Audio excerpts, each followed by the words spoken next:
Well, yeah, thanks for joining everyone. Thanks for making the time. So this is the first of what is hopefully going to be many Creative Native events this year, whether that be online or in person. And kind of thought, last year was a bit of a tough year in the production and delivery job market. So I thought it'd be a nice time to give something back to the community and try and help out where we can. So we thought it'd be a good idea to pick our three esteemed panelists' brains on what it's like to move in-house, how they got there, do they enjoy it compared to agency life, and hopefully give you a few, takeaways, insights, and tips at the end of the call. And just from kind of my recruiter perspective as well, I'd really like people to come off the call and have a bit more understanding of how to find their why, or what their real motivators are in moving roles, because as a recruiter, I get so many producers and project managers getting in touch looking to move in-house because it's the kind of golden ticket to happiness, and sometimes it is, sometimes it isn't. So I think it's really about understanding what you actually enjoy in work and value in a place to work. And is that in-house? Is that agency side? Who knows? But I think hopefully this conversation will open up that kind of area a little bit more for people on the call as well. So yeah, I'll just pass over to the guests just to say hello. First I'll start with ladies first. Tash, can you just introduce yourself and say hello to everyone? Yeah, cool. So hello everyone on the call. My name is Natasha. I'm the marketing delivery manager at Cotton On. I've been there for about a year and a half now. And I guess I'm responsible. To be honest, actually, I sit in the brand marketing team who at Cotton On, we sort of kick off our monthly campaigns and sort of manage a lot of the milestones, timelines, workflows and processes, and I sort of act between the bridge between brand marketing, our creative team, also our store experience teams, content teams, and also our digital customer marketing team, sort of in the tail end of our campaigns as well. My background is agency. So actually worked in agency since I was 18, fresh after my 18th birthday. Basically started at reception, moved into account management, then producer, so sort of looking after photography and print, into studio management, so managing the design team, and then sort of delivery as well. So I sort of feel as if I'm a little bit of a jack of all trades and sort of touch lots of different areas to kind of get me to where I am now. Cool. Thanks, Tash. Mark, how about yourself? I know you obviously we know each other for a while now. You've worked agency and in-house and gone back and forth as well. So interested to be on the panel. Yeah, thanks, Cameron. Hi, everyone. I'm Mark Cox, and I currently work at Asahi Beverages, and at the moment I'm managing their creative services, traffic and resourcing for the creative and craft design teams. So with that, I'm basically placed in the middle of, say, the brand partnerships team and the operations as well. So there's lots of things that I'm involved with. Obviously, the day-to-day running of the creative teams, making sure that they're resourced correctly, but also working on more sort of operations and process exercises as well with the ops team. My background, so similar to Natasha, I started when I was 16, actually in the UK, fresh out of school, and found my first job in the heart of London at a really sort of busy design and creative agency. So it was a fabulous sort of foot into the door actually from a young age. And from that, I started out as a studio junior, and things were a lot more traditional back in the mid-90s. So it was a lot of like cutting boards and rulers and scalpels and mocking up and mounting and things like that. Producing bromides on PMT cameras, which a lot of you probably won't know what that is. And from there, similar to Natasha, I sort of progressed through the ranks and sort of become a senior finished artist and retoucher. And then I went into sort of studio management roles, which was always my sort of goal, I suppose. When I was a junior, always looked up to the studio manager that I was reporting into. And for me, the goal was to eventually sort of get to that position and potentially beyond. Well, thanks, Mark. And Tim, what about yourself? Nice one, Cam. Yeah, so I'm Tim, guys. I work at Bunnings in the digital team. So my experience is very leaned onto the digital side of things. So been here approaching 3 years, which has been exciting. Previous to that, had a short stint at a startup for just under a year. And just previous to that was agency experience for about 8 years. Before that, just a collection of random jobs.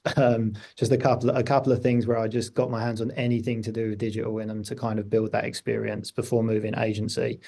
Current role, I oversee 2 delivery squads focusing on the digital platform around engagement, bringing campaigns to market via the web platform, content, and also anything that's trade specific. So outside of that, I'm quite involved in people development and goal setting across the department, the graduate program, and I'm the primary coach and mentor for junior people looking to move into delivery or starting that kind of journey.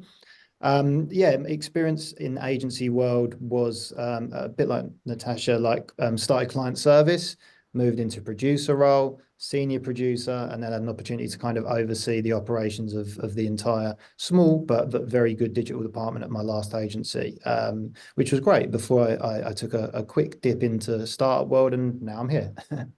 Yeah, cool. And Tim, when you joined Bunnings, or when you joined your first in-house role, how different did you find it to the standard kind of agency week? There's differences and similarities. I mean, standard week, I suppose, here for me is, I suppose we work to like a Scrum Ban way of working. I think sort of like that I think Scrum, Kanban, Agile, those words get thrown around a lot. And I think that everywhere I've worked is totally different. But I mean, our core values around like collaboration, inclusiveness, and shared ownership. So we have no Scrum Master in my team or anything like that. We share it out among the team. We do, in terms of just the boring stuff, we do 3 days from home, 2 days in the office. And the day-to-day is just working towards OKRs and quarterly objectives that ladder up to business goals. So there's quite a clear rise up through from the very top right down to us at I suppose the delivery squad level, which is quite interesting. So yeah, pretty collaborative, working. There's a massive technology team that support all the stores as well at Bunnings. So just working across a really holistic sort of team ethos of improving customer experience in store and out. And yeah, just the other things is there is a lot of similarities, like our kickoffs, our workshops. We have all our project meetings, our daily ceremonies and things like that. But something I really like about here is we always make sure we have time to connect and contribute outside of our day-to-day work. Like we have things like guilds, playbacks, workshops, and team building exercises quite regularly, and hack days, things like that. So yeah, there are some similarities in the day-to-day, but I think there's a bit more opportunity for some of that sort of like external exposure to things like guilds. Yeah, okay. And what about you guys at Cotton On, Tash? Did you find it quite an adjustment when you joined, or was there still quite a few, same but different kind of things? Similar to Tim, there are some similarities, but then there's actually quite a lot of differences as well. And I think for me, moving to Cotton On, one of the biggest changes was obviously we're retail and sort of,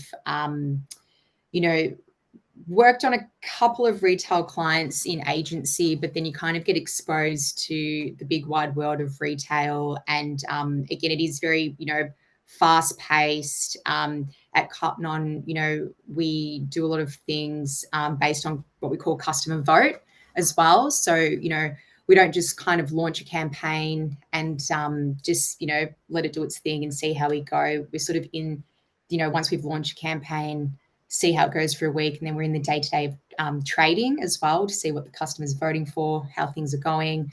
So I think that was definitely a massive eye-opener. And yeah, because my background isn't necessarily retail and the whole store experience and VM component, that was very new to me as well. So sort of having to, I guess, kind of learn that from scratch as well was probably a big learning. But in terms of, managing the design studio, rolling out or creating timelines for campaigns, having multiple stakeholders and working collaboratively with different teams, a lot of that stuff you do in agency as well. Yeah. And Mark, you've been agency side and then in-house and then back agency side, and in-house. You've done the move a couple of times. What do you enjoy about working in-house? Um, well, I think it's been really good to be close to it. It could be one brand in terms of Asahi. There's multiple brands as well, but it feels really good to be a lot more closer to those brands. It feels a lot more collaborative. Just with what's going on within, say, Asahi and all of the different levels of stakeholders. There's sort of things that you wouldn't necessarily get exposed to in an agency. As a project manager, your stakeholders will be within that agency. So yeah, it's almost like a slightly different understanding and approach in that sense. And of course, there's a lot of similarities, similar to what Natasha and Tim said as well. Like at Asahi, what we call House, which is almost like a mini agency within Asahi. So there's a huge amount of similarities, and the day-to-day workings are almost identical to how I would work within an agency. And again, similar, just leaning on to what Tim said, just so at Asahi, we work in sprints, and they're kind of methodologies that I've not really been accustomed to in any sort of agency life. Yeah, a lot of those methodologies were not necessarily adopted in some of the agencies that I worked at. Yeah, it's funny being a recruiter. Obviously, I speak to lots of different companies and stuff like that, and everyone's doing some form of agile, waterfall, wagile. It's I think it's actually can be a little bit off-putting for a lot of people to be like super, following the kind of textbook as it should be. But I think it's just whatever works for that organization, really, doesn't it? And do you find moving in-house you can actually have a bit more control on, Scrum and working in Agile, Tash? I was actually going to say with Cotton On, we're probably Wagile. Yeah. So a bit of a mix of both, because I guess with our milestone process and, delivering our campaigns monthly, we start at 41 weeks out. So there is kind of each of those steps that you have to do one before the other in order to get to the launch date. But then you sort of break off into these kind of agile groups in between to sort of workshop, be collaborative, get the creative together, to then come back. It's kind of like a diamond, in coming out in again. So yeah. And did you, when you joined, were that structure and process in place already, or is that something you've been able to carve out? I would say it was already in place when I started. And I think since I've started working through a lot of processes, and even updating some of our tools, was really, I guess, solidifying, the way that we do work. And it's not a traditional model. And I think you sort of do need to be a little bit flexible as well. Yeah. And Amanda's just asked, I guess, Tim, you're a good one to go to here. Are there any particular programs you use as part of Agile? I mean, yeah, we're heavily in Atlassian land. I mean, we run everything through Jira. Confluence is our Bible for what we do. Use Jira Analytics for all of our monitoring and things like that. So in terms of like the project management side of things, we very much use the Atlassian suite for that kind of stuff. Yeah. And had you used Atlassian in agencies beforehand? Yeah, not to the scale or the organization that we do at Bunnings. It is really sort of utilizing especially Jira and its integrations with releases and stuff like that to a lot higher success, I suppose, and really taking advantage of the great stuff that program offers. I've used a few different ones, and at the startup we were using Asana, which I didn't think was quite right there, and coming back into such a complex and well set up Jira was a welcome return for me, being a nerd. And did you think there was like when you joined, did you feel that was a learning curve? It was a lot more kind of advanced compared to what you'd been working in previously? I'll be honest with you, probably the learning curve to do with Jira was more about how much we use data and how much more of a focus there is here around things like your throughput, cycle times and things like that. So yeah, it was just basically what we do with that data and how we use it. That was something that I kind of had to skill up in not super quickly. It's a very like relaxed environment in terms of that stuff here. But yeah, just how we use the data. And I was kind of one of the main people that set up the analytics integration and working with the developer around the SQL setup. So that was the biggest adjustment for me with the change to Jira is the data you get out of it and actually using it rather than just like clicking through the report you used to get at the end of a sprint. Yeah, okay. And what about you, Mark, at Asahi? What are you guys using in terms of tools and stuff? Yeah, absolutely. So, similar as Tim's mentioned, we're using Asana, which is currently under review as well, because I've come on board as well and started working with my boss, who's part of the operations team. So I'm helping to evaluate and review the sort of performance of the project management tools there, and looking at other options as well that may be available. There's also been a new rollout as well of a DAM system in there for a digital asset management. Yeah. Workflow, end-to-end workflow, and asset storage library as well. So it's been exciting to be part of the rollout of that, and obviously inputting into the process meetings as well, and the sort of flow chart mapping. Yeah. And do you feel like if you enjoy that kind of stuff, do you feel like you can get more exposure to that in-house as opposed to work in agency? Yes and no. I suppose it depends what role that you're put into. And sorry, I've noticed that actually there's PMs that are heavily involved in the sort of process meetings as well. So that's nice to see. And you might not necessarily have that within a larger agency where you might just have a dedicated operations team solely managing that exercise as such. So sort of what I'm seeing at Asahi, there's a lot more people that are involved in sort of working out a mapping process. And is that a good thing, do you think, or is it too many Yes and no. It's good to have more collaboration and ideas from other people. So at the moment, like I haven't seen any negatives from that. Right. Okay, that's good. Tash, Mike has just asked a good question. He's just asking, can you share a bit of insight on what your process is in terms of how you actually get your work, or your team gets, the assigned tasks and projects from the wider marketing team? Yeah, sure. So with our process, there's a lot of pre-planet work that happens with our brand marketing team, who connect with, I guess, the buyers and the product team. So, and also the trend team as well. So they're sort of gathering all of the information, understanding the product that we're launching for the month, putting together the marketing brief, and then we have our campaign kickoff. So once we have our campaign kickoff, the creative team go off, create the concepts, come back, present to the group, and then from there, our brand marketing team. So we use Adobe Workfront, and similar to Mark, we actually implemented our DAM system called AEM, which is another Adobe product, last year. So with Workfront, we've got our brand marketing team who will kick off the project and set up the projects in the platform, and then someone like myself who's sort of coming in to help traffic. I would sit with both brand marketing team and then also our conceptual design team to sort of work out who would be the best designer to assign specific stories to, and also deliverables based on skill set. So assign all of the work to the team. There's obviously due dates, planned hours, duration, and due dates that they all need to work from the tasks and the projects that we've set up, which have come from templates. Yeah. And then the work gets done, and then we have all of our other checkpoints. Yeah.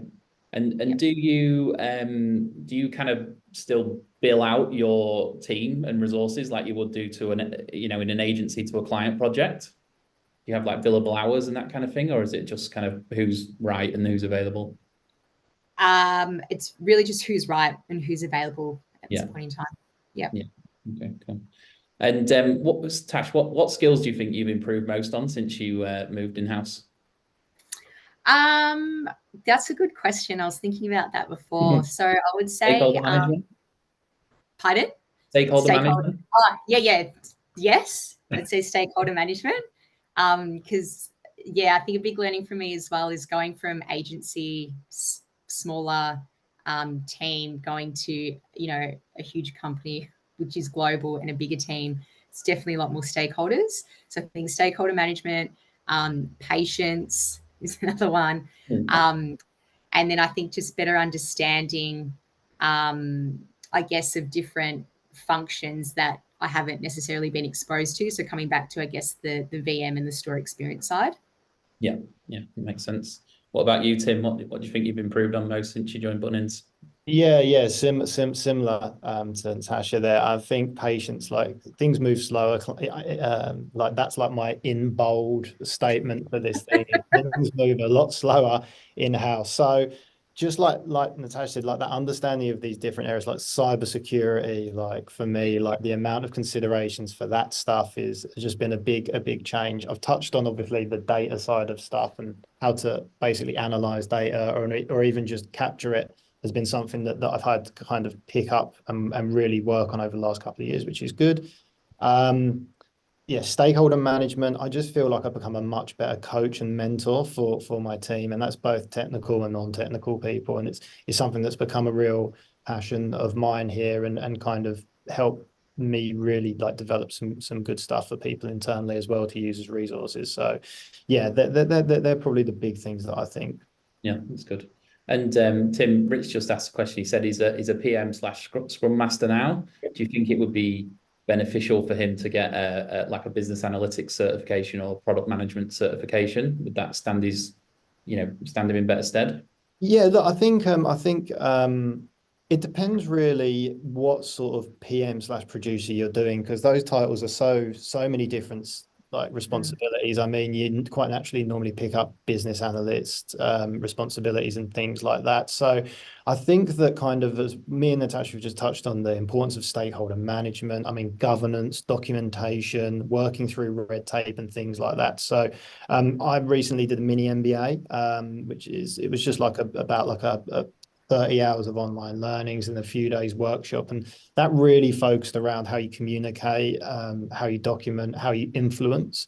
And they would be the things that I think would really be a good thing to look into. So I think you'd find if you're a solid PM or a solid producer that the BA side of things, you're kind of nailed. You're doing a lot of the product management stuff in agency. I find product management and producer, you do kind of switch between those things along with delivery. So yeah, my advice would be have a look into a mini MBA and kind of look at the agenda of what you'd learn there, because there's a lot of useful stuff I've been able to bring in, even on this call, to like how I'm communicating, which is probably not very good. I'm just assuming. So no, you're good. And when you're hiring or looking at CVs and stuff like that, do courses, qualifications and things like that, do you put good weight in them, or would you put more weight in someone that's had really good jobs and is painting their picture really well on their CV about what they've done in their role? Yeah, good question. Yeah, I definitely look for someone who invests in themselves and their career. For me, like I do a lot of hiring both on the technical side and for like non-technical members, and that's something I think someone who invests in themselves and it shows that they're sort of obviously really invested into their career, and I think that does make them stand out. So even small things like tidy CV, like just organized. I mean, obviously organization is such a key part of especially the project management side of things. Now, I've just seen stuff that's just really difficult to comprehend who someone is. So yeah, I always look for agency experience as well. That really shouts out to me. Like if I see someone who's got agency experience, that's immediately like towards the top of my pile. It's all the stuff we talked about: pressure, deadlines, stakeholder management, jumping in and out of things quickly, all of that stuff. I think, although it is different when you get in the house with speed and stuff, it really helps you in those sort of situations. So yeah, the only other thing that I think is really hard to get across in the CV, but I think is probably my most important thing, is just getting across your personality, like cultural fit, passion, energy. That for me is really important and difficult, but like making sure a bit of your personality goes into those examples. Your cover letter, like if someone says that they like dogs and like stuff like that's like those little tidbits of information I think are really important and make people stand out from just a Times New Roman 2-pager kind of thing. Yeah, 100%. I agree. Yeah, I was going to say you were nodding along there, Tash. Yeah, to be honest, I pretty much had this, was thinking the same as Tim. Yeah, for me, when looking to hire, just showing a little bit of personality in your CV and also be honest as well. And then definitely agency experience, because I really do feel when you do come from agency, you get thrown in the deep end. So you either sink or swim. And I think just a really great skill to have across anything that you do is if you're a real problem solver as well. Yeah. And I think agency really exposes you to that. Yeah, definitely. And just from a recruiter's perspective as well, like you can demonstrate that you're a problem solver by actually having some achievements on your CV as well, not just your job duties. Like I always say to people, you should have, you know, where you worked, what your role was and how long you worked there, but then you should have key responsibilities, a few bullet points, and then key achievements and a few bullet points. So it's, this is what I did and this is how good at it I was. So you're really saying, you know, because from a hiring manager's point of view, you guys, when you look at CVs, you're probably looking at what, 10, 15 at a time. So if your CV doesn't get straight to the point and really shout about what you've done, it's probably going to get glossed over. And I see lots of CVs that are either in paragraph format or, you know, just not actually talking about what projects and clients they've done and how big they were, how long they took, you know, all that kind of stuff. And it really helps quantify what level you're at. So yeah, that's just my 2 cents on that point. Mark, Kelly's asked the question, are budget reconciliation / project cost reporting a big part of your job, like they were agency side? And what are the predominant risks to a project that you see recurring client side? Sure. So yeah, that was probably more applicable in agency side. So at the moment, I'm not doing any sort of like analytic reporting on time data versus budget, but that was certainly the case in agencies. And I would keep sort of very heavy sort of project tracking tools, mainly sort of quite strong Excel spreadsheets that would basically detail all of that and allow me to sort of create the reports and share that with whatever stakeholders needed to be involved.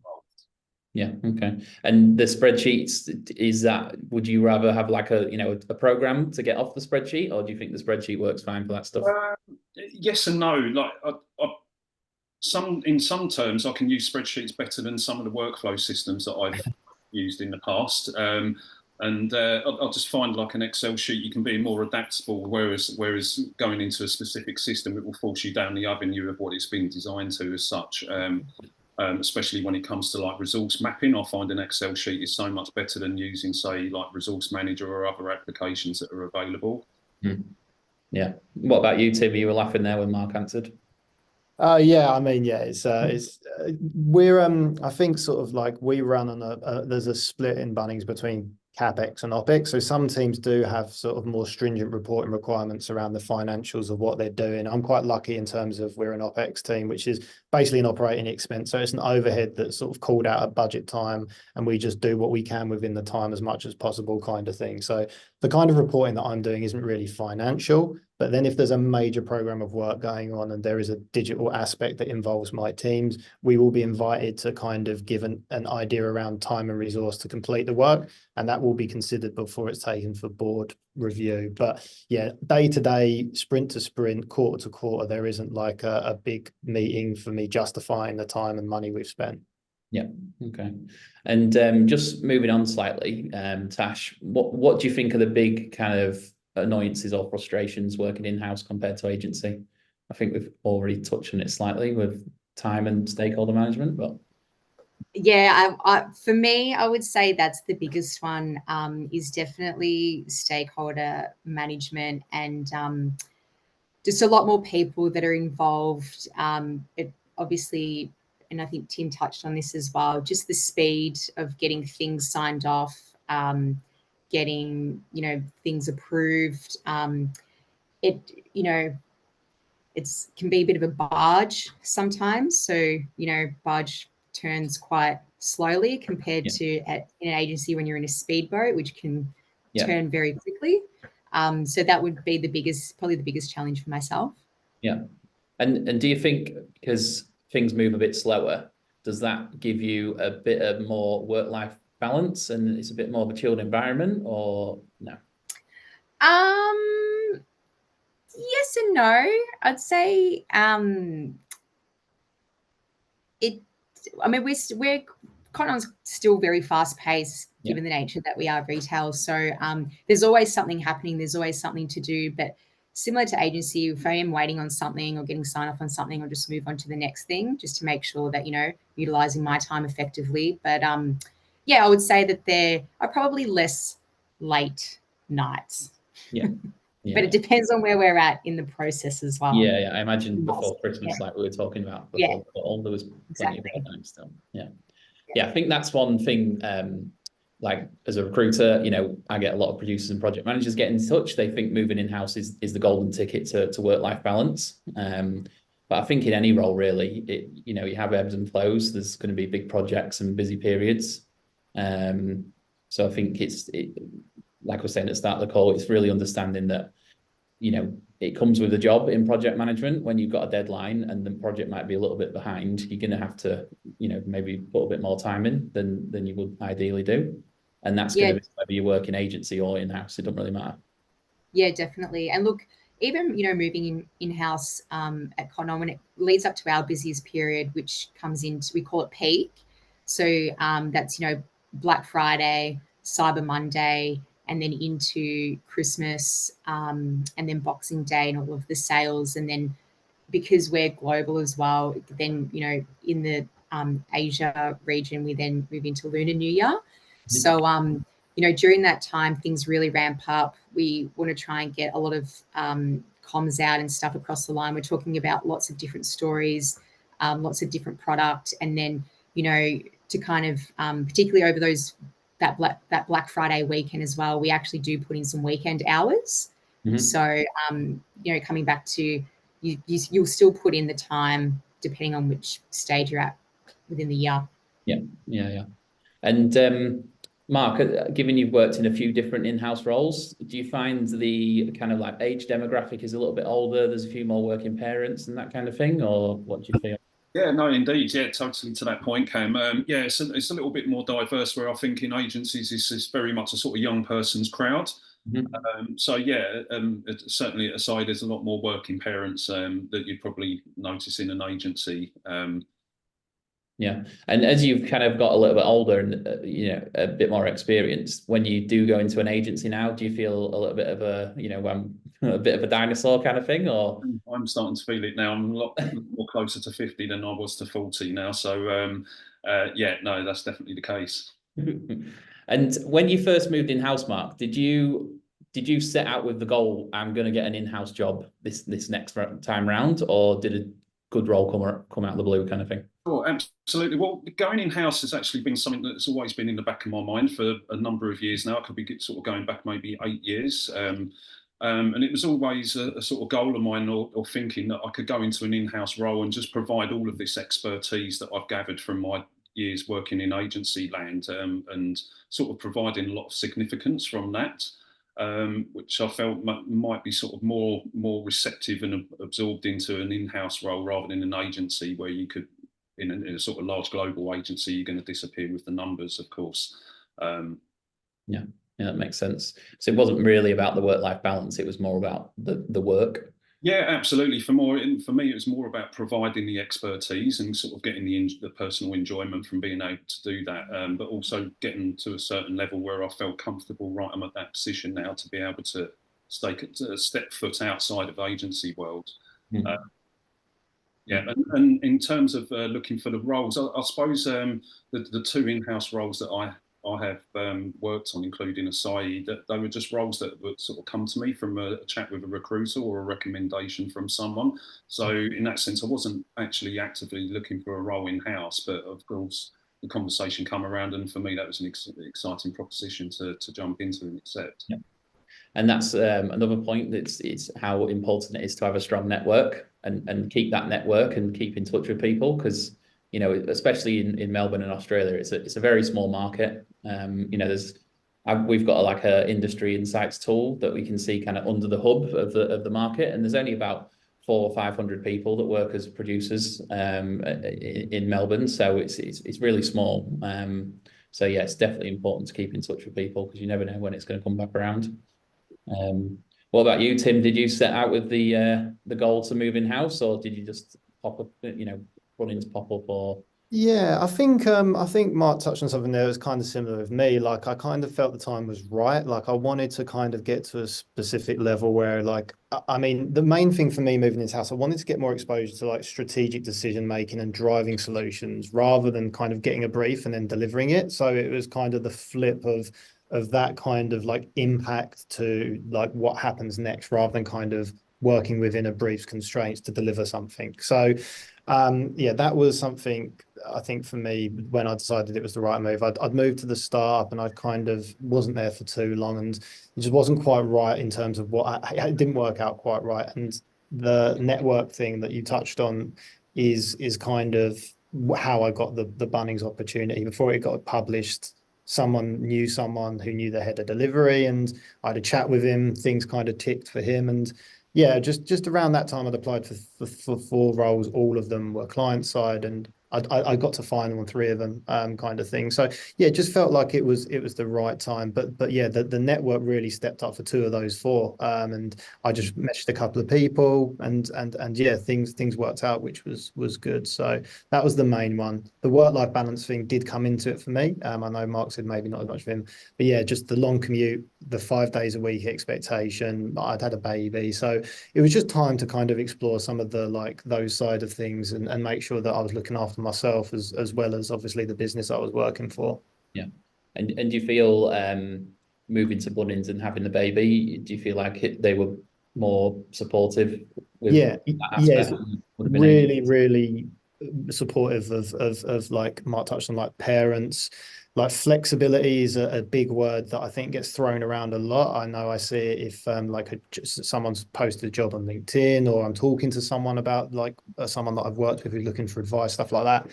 It really is flexible here to sort of like picking kids up, dropping kids off. There's babies in the background of Zoom calls causing havoc and stuff like that. So yeah, it's definitely something that's quite central. Like I touched on the cultural piece is so big here, and for me personally, and I think it's just examples like that that really like drill into that. Yeah, you're right. And Tash, we've got a question from someone. For larger brands, do you think production as a discipline is more likely to reign with the brand agency rather than moving in-house? There seems to be more creative and strategy moving in-house and less production. Do you think that, like I know there's a few companies out there in the process of setting up internal studios and stuff like that at the minute. Do you think that's the way things are going to go as time moves on? That's a really good question, actually. And I was talking to someone about that on Saturday night at a wedding. I would say I think there will still be both, but I think that a lot of companies are moving in-house more so because I'd say maybe from a financial point of view, there are quite a lot of cost savings and particularly because the world's just getting faster and faster. When you do have your design studio in-house, you really can smash out creative and work quite quickly compared to an external agency where, you know, have to brief them, do, you know, potentially discovery workshops, everything like that. And then them coming back to you with the creative and then just going through that whole feedback and cycle loop. Paying a big margin on top of all that process as well. Yeah, exactly. Yeah. What do you think to that, Mark? I know obviously, like for me as a recruiter, Mark's at Asahi at the minute. They're a great company to have an in-house studio because they're a cool brand. You can get creative with what they're doing, and there's going to be lots going on. I think in-house studios, they have to be the right brand to do it because you're only going to keep creative or, you know, the top end of the tech market for so long if the brand's pretty boring. Do you know what I mean? If you're going to move to one brand or a certain amount of brands, you're only going to get a year or 2 out of these really creative people because they're going to get bored and move on. And, you know, that's the big plus agency side has as well, compared to in-house. What do you think, Mark? Yeah, well, at Asahi, we actually have our own internal production department. So we have producers and motion graphic designers, and they will work very closely with, say, content creators and production houses as well. So we have a certain amount in-house, but then there will work in conjunction with externals as well, such as like specialist studios and filming equipment, etc. So there's a little bit of both. And obviously at Hotel Chocolat, which was the in-house that I worked at in the UK, they didn't have that in-house production facility, so it was a pure creative and design, and everything was outsourced. But I think it definitely helps having part of that function in-house and having certain skill sets on board. Yeah, you're right. So Tim, I'll throw the next question to you. What do you wish you knew 10 years ago about your career and work life? Yeah, good question. I mean, we've touched on a couple of things, so I won't sort of like cover trodden ground, like the making sure to spend time investing in yourself, like the qualifications, reading books, spending times with people you consider mentors and peers within the industry that you can bounce ideas off and talk with. It is something that I've really, in the last 5 years, sort of like up the ante on, and it's paid dividends, I think, in how I feel about work and how I've performed.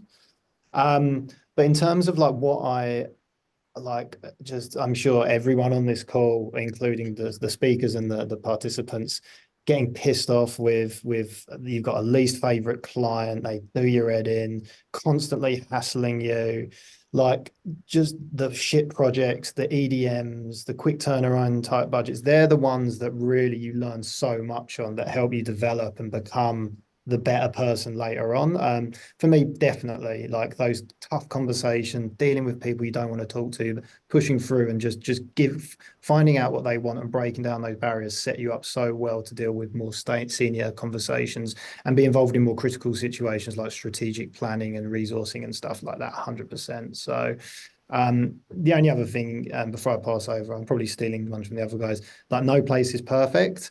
And I think for a long time, I was kind of like looking for like the perfect role. But it's just making sure you're really comfortable with what you want to do and what you're kind of willing to bend on.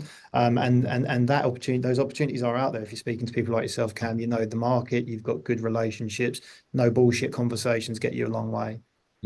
100%. And that's the kind of point I wanted to make as well. It's about finding your why. Like, what do you actually want to do in your next job?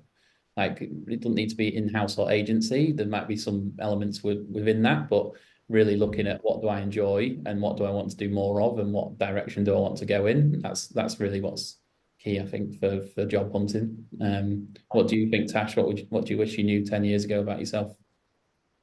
I think for me, because I am quite a structured person and very process driven, I think, when I was younger, probably get a little bit caught up in my own head. And rather than trying to be perfect at everything, just give things a go, back yourself. For me, also embrace change as well. So rather than being scared of it, just give it a go, see how you go. If you don't do it well, then that's fine. Just learn from it. And then definitely try new things to kind of see what you like, what you don't like, to then, obviously see where you want to go in the future. Yeah, definitely makes sense. And what about you, Mark? Have you got any tips for 10 years previous, Mark? Yeah, of course.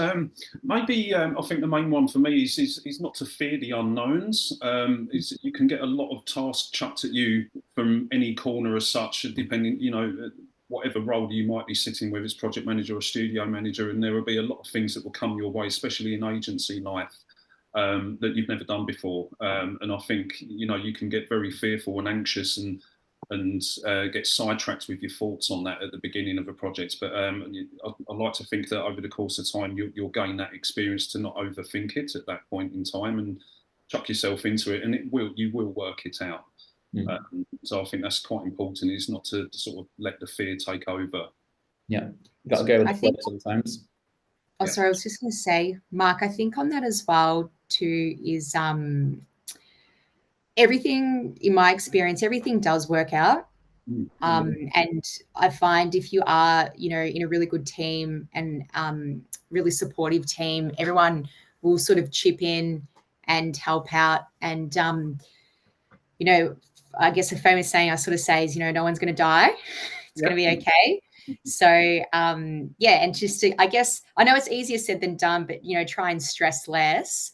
But yeah, knowing that, look, everything does get done at the end of the day. Yeah, and it works out. Natasha, definitely reach out to your support network, and together everyone achieves more, essentially. Exactly. I can imagine there'll be plenty of days working in the world that you guys do where you feel like the world's going to end, or you've absolutely fucked something up massively and you're going to lose your job or whatever. But yeah, it all works out in the end. We're not surgeons, saving lives. Yeah. And just so the guys have a few takeaways as well. Tim, what's like skills and what really stands out to you on people's CVs when you're looking to hire? Yeah, I just think it's just like you kind of explained this at the start, like just that clear structure that explains like who you are, what you do, and what you're proud of, and that personality coming through about you and how you go about those things, I think is really important. I kind of touched on earlier that like for me, like the cultural fit is almost more important than the skills that you've got, because you can teach someone, every business is different. We touched on that, from the agile delivery methodologies to how you work with external agencies, like everywhere is different. So you can always train someone up on and adjust someone to work with how you work. But if someone's a knob, then it's not going to work out, right? So it's making sure that your personality comes across. You're just passionate about what you do. You're investing in yourself, and you understand the business that you're applying for. So tailoring, it can be a nightmare, but that tailoring of examples to the business that you want to see or you want to work with, and that just shows that level of interest and passion that you've got, is the examples and the relevance there, I think. So yeah. And Tash, you agree with Tim? Yeah, I agree with Tim. And I guess, just touching on, I think Maeve asked a similar question earlier, Cam, but for me, I guess skills, or even just experience, agency experience. And even if it's not agency experience, I do probably like to see maybe 2 or 3 different workplaces, because I think when you do have exposure to different workplaces, you do pick up skills from each workplace. And again, every workplace may have similarities, but every workplace is different. And I think just the more exposure you have, the more situations you're able to deal with, and different people as well. Yeah, definitely. What about you, Mark? Is there anything that you like to see on the CVs? Yeah, absolutely. And I think as well, to everyone's point, their personality is king. But also I'd like to see sort of the enthusiasm coming through of that they're actually super keen to be working on what they're working within.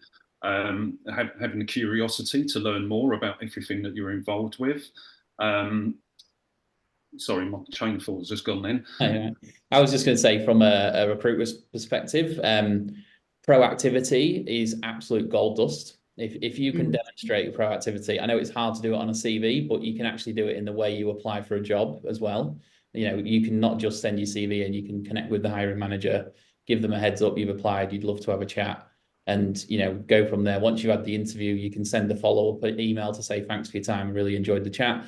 Hardly anyone does that anymore, and that used to be standard practice. And honestly, little things like that put you straight to the top of the pile quite often in the interview processes.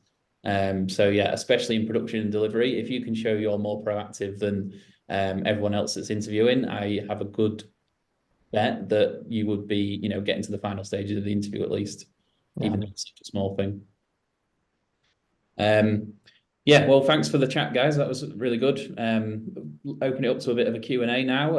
If anyone wants to chat questions through, or if you just want to turn your mic on and shout out, then go for it. But yeah, thanks for taking part, everyone. Thank you to everyone on the call. Yeah, if you've got any questions, fire away. Who's going to be the first? Do you think you would? Do you think you three would ever move back agency side? Who wants to go first? Ash, you can go first. I'll go first. To be honest with you, I'm actually not opposed to it. I like to keep my options open, just in general. And look, there's pros and cons to both. And then coming back to one of your previous questions as well, Cam, I wouldn't say that I was actually actively looking for an in-house role. Initially. I'd say I was just having a bit of a browse. Yeah. Because I always kind of like to see what's out there, and ended up applying for a couple of producer roles. So back in print production, and then I actually got the call from Cotton On about the role that I'm in now, which is the marketing delivery manager, just based on some of my experience on my CV, and had a really good chat to the person in HR. And I'd also heard really great things about Cotton On, culturally. So and knew sort of a few people, not close friends, but friends of friends who had worked previously. But with agency, I think for me, it's always more about, I guess, the work that you're working on, whether it's in-house or agency, so the brands or the clients, the opportunities, the location, the culture, and then also, obviously the salary as well. So yeah, I wouldn't never say never. Yeah, that's the best way to be, I think. What about you, Tim? Yeah. I mean, very similar answer to save like time for other questions. Pretty much exactly the same. I think, the things like flexibility for me are really important. But yeah, never say never. It's just an opportunity about learning something new and working on exciting stuff is key. And if that flexibility and that sort of understanding that people have lives outside of work is there, which I do know has started to really change in the agency world, which is good. Then yeah, definitely. I mean, I'm not actively looking at all at the moment, but if the right role was there, then why not? Yeah. What about you, Mark? Well, you have gone back agency side. So what do you prefer? Yeah, absolutely. I think for me, it's an equal balance. I really like working in both environments, actually. At the moment, I'm still freelancing as well, so I'm on fixed term contracts at the moment. So for me, at the end of that, if, for example, it's not renewed, then, if there's another agency role, then I'll jump straight back into that. So for me, I always keep them options completely flexible. Yeah, best way to be, definitely. And yeah, that's another point I would just like to make from a recruiter's perspective. There's great in-house companies to work for. There's also shit in-house companies to work for, and there's great agencies to work for, and there's shit agencies to work for. And it's not necessarily one or the other. It's really, seeing what the vibe match is like for you and your personality, and also your career progression plans. And if there's anything I'd like people to take out of today, then that would be it for sure. Got a couple more questions. Do you think most, if not all, agency experience are transferable for an in-house role? What do you think to that, Tim? I think no experience is bad experience. Even things when they don't go according to plan, you still learn something. And I think it's important that like you're open to failure. Failing fast is a cliche term that's kind of thrown around a bit here. And like being open to like that fast-paced change, I think is a big thing. Change, understanding and getting on with change, like just day to day. Natasha touched on that. So all of that experience like that, those tough conversations, the grinding work out at 10 o'clock on a Friday night to get something done before a Monday campaign release, all of that stuff does get is transferable, but you might just use that experience in a slightly different way. Yeah. Definitely. And I know sorry, Tash.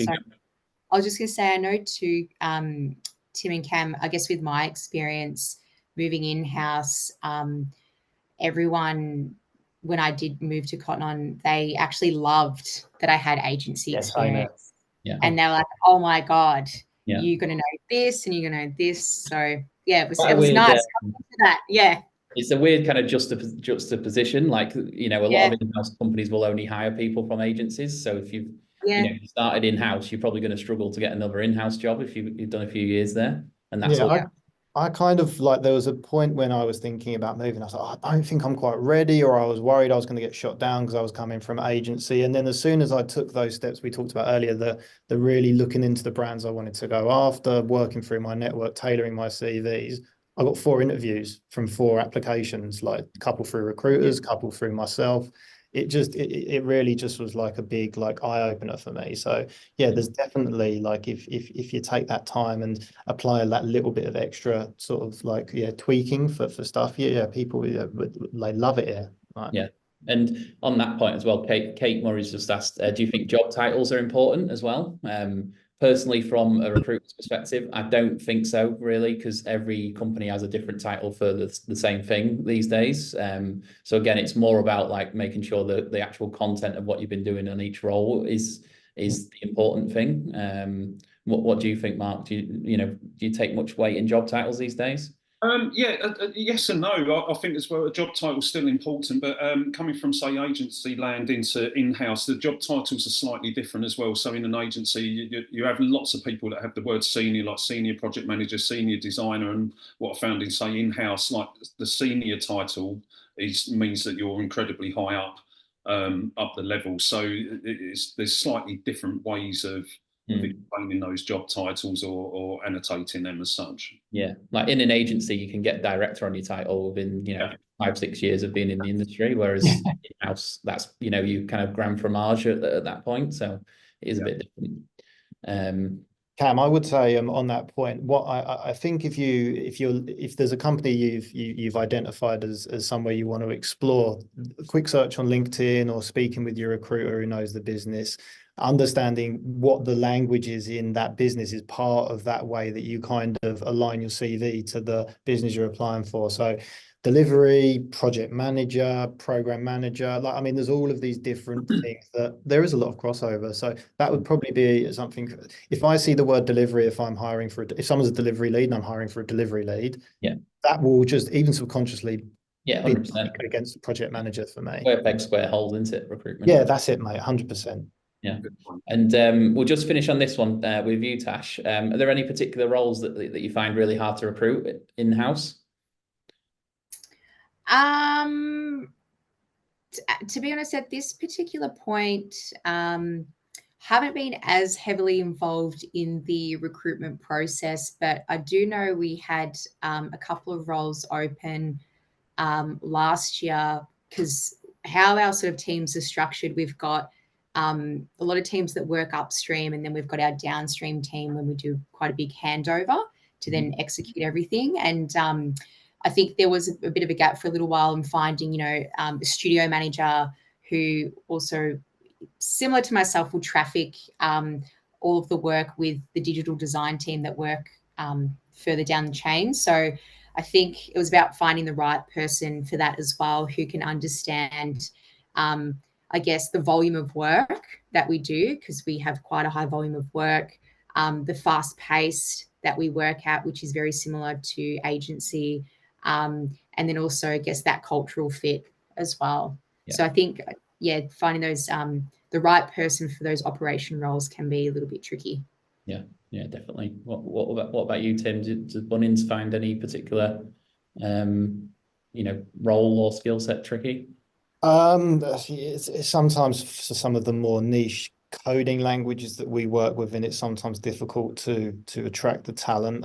So from more of the technical side of things, I think the brand power does lead to quite high levels of application for a lot of roles, which is fantastic.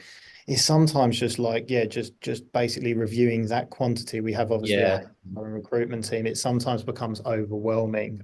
So there's always difficult roles. And I think if you've got a unique skill set, you kind of are in a really good position, and you know who you want to work with when it gets to that kind of level. So it does become challenging to kind of bring in from the other side. Yeah.